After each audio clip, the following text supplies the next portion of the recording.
సంక్రాంతి పండుగ పేరుతో కోడి పందాలు, గుండాటలు, జూద క్రీడలు నిర్వహించకుండా ఆదేశాలను జారీ చేయమని ఉమ్మడి పశ్చిమ గోదావరి జిల్లా రెవెన్యూ పోలీస్ అధికారులు అన్నారు. పండుగను ప్రజలందరూ సాంప్రదాయబద్ధంగా నిర్వహించుకోవాలని కోరారు. కోడి పందాలు, గుండాట, జూద క్రీడలు వైపు వెళ్లకుండా కుటుంబాలతో ఆహ్లాదంగా జరుపుకోవాలన్నారు. చట్ట వ్యతిరేకంగా ఎవరైనా కోడి పందాలు, గుండాటలు, జూద క్రీడలు నిర్వహిస్తే కఠిన చర్యలు తీసుకుంటామని చెప్పారు. నరసాపురం, మొగల్తూరు మండలంలో ఎంఆర్ఓలు, పోలీసులు సిబ్బంది చట్ట వ్యతిరేక క్రీడలు జరగకుండా తగిన చర్యలు తీసుకుంటున్నారని అన్నారు. అధికారులు ఎన్ని ఆదేశాలు జారీ చేసినప్పటికీ పందెం రాయిళ్లు తగ్గేదే లేదంటూ ఇప్పటికే నరసాపురం నియోజకవర్గ పరిధిలో పలు చోట్ల కోడి పందాలు నిర్వహించేందుకు బారులు సిద్ధం చేశారు.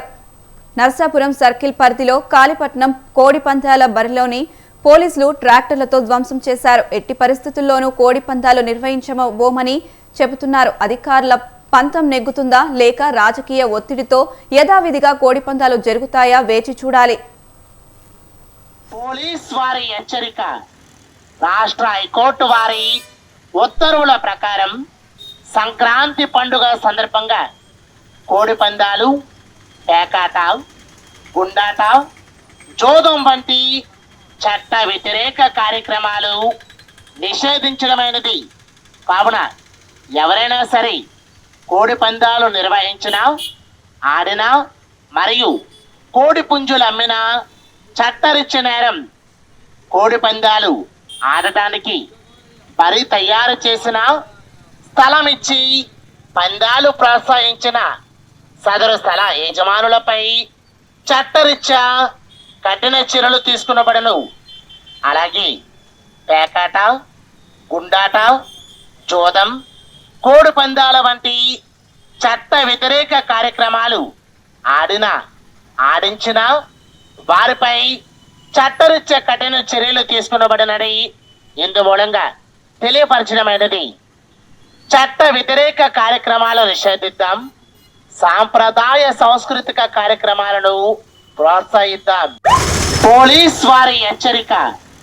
రాష్ట్ర హైకోర్టు వారి ఉత్తర్వుల ప్రకారం సంక్రాంతి పండుగ సందర్భంగా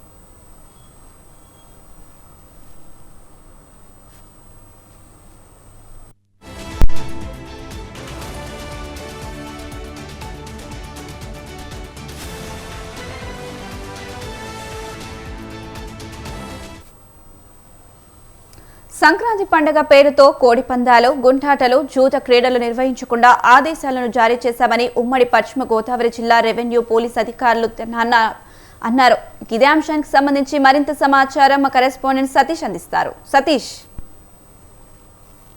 ఉమ్మడి పశ్చిమ గోదావరి జిల్లాలో కోడి పందాల నిర్వహణలు జోరుగా ఏర్పాట్లు అయితే జరుగుతున్నాయి. సంక్రాంతి సంబరాలు, ముగ్గుల పోటీల పేర్లతో బారులు అయితే సిద్ధం చేస్తున్నారు. వీటిలో సంధ్యలతో పాటు జోదగేటలు నిర్వహించడానికి కూడా వేలంపాట్లు కూడా ఇక్కడ కొన్ని చోట్ల అయితే నిర్వహించినట్లు ఇక్కడ సమాచారం అయితే తెలుస్తుంది. పండుగ నేపథ్యంలో పందాలు విభేదాలకు దాదాపు 700 కోట్లు చేతులు మారుతాయి అన్నట్టు అక్కడ అంచనా అయితే జరుగుతుంది. కాకపోతే భీమవరం పరిధిలో అయితే ఇక్కడ కొన్ని ఏరియాలకు పర్మిషన్ ఇప్పుడు లేకపోయినా సరే రానున్న 2 రోజుల్లో ఒక పండుగ చేయాలి కాబట్టి ఇప్పుడు కూడా పర్మిషన్ ఇవ్వడం జరుగుతుంది. ముందస్తుగానే మొత్తం ఇక్కడ ఉన్న అంటే పశ్చిమ గోదావరి జిల్లా, ఏలూరు జిల్లా అవచ్చు, పశ్చిమ గోదావరి జిల్లా అవచ్చు, 2 జిల్లాల విముక్తంగా ఇప్పుడు ధరలు అయితే అన్ని కూడా రెడీ చేస్తున్నారు. ఉమ్మడి పశ్చిమ గోదావరి జిల్లాలో ప్రధానంగా భీమవరం, ఉండి, కాళ్ళ, ఆకివీడు, వీరవసరం, నర్సాపురం, మొగల్తూరు, పాలపల్లు, అలాగే ఏలూరు జిల్లాకు వచ్చి దెందులూరు, పెదవేగి, జంగారెడ్డిగూడెం, ఏలూరు గ్రామ ప్రాంతాల్లో కొయ్యలగూడెం, పెనుమంట మండలాల్లో భారీ ఎత్తున బారులు ఏర్పాటు చేశారు. తెలంగాణ వ్యవహారం చూస్తున్న పోలీసుల అధికార యంత్రాంగం అయితే నిమ్మక నీరెట్టినట్టు వ్యవహరిస్తుంది. అక్కడ కలెక్టర్ ఆదేశాల మేరకు ఎక్కడైతే బరులు ఏర్పడతారో అన్నింటినీ కూడా కూలగొట్టమని చెప్పి ఆదేశాలు ఎస్పీ అయితే అక్కడ కలెక్టర్ గారు, జిల్లా కలెక్టర్లో ఆదేశాలు ఇవ్వడం జరిగింది. అయినా సరే ఇక్కడ ఎప్పుడు సంప్రదాయబద్ధంగా ఎప్పుడు కోడి పందాలు జరుగుతూనే ఉంటాయి. ఎవరిని అలసలు చేసినా సరే ఈ 3 రోజులు పర్మిషన్ ఇవ్వడం జరుగుతాయి అన్నది ఇక్కడ వాసం జరుగుతుంది. కాకపోతే పండగ సంబంధించి అంటే సంక్రాంతికి సంబంధించి సంక్రాంతి ముసుగులో కోడి పందాలకు అనుకూలంగానే గుండాటలు పేకాటలు అక్కడ దానికి సంబంధించి కోసాటలు కూడా అక్కడ జరిగే అవకాశాలు అయితే ఎక్కువగా ప్రతి సంవత్సరం కూడా కనపడుతూనే ఉన్నాయి.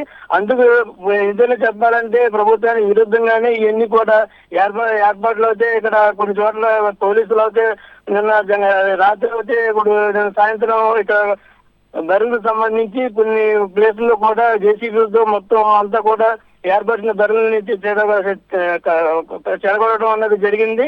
అలాగే ఇప్పుడు ఏదైనా సరే ఈ సంబరానికి అంటే సంక్రాంతి 3 రోజులు కూడా ఏదైనా జోగాలు జరిగే అవకాశాలు అయితే ఎక్కువగానే కనిపిస్తున్నాయి. Anusha. Right Satish, thank you.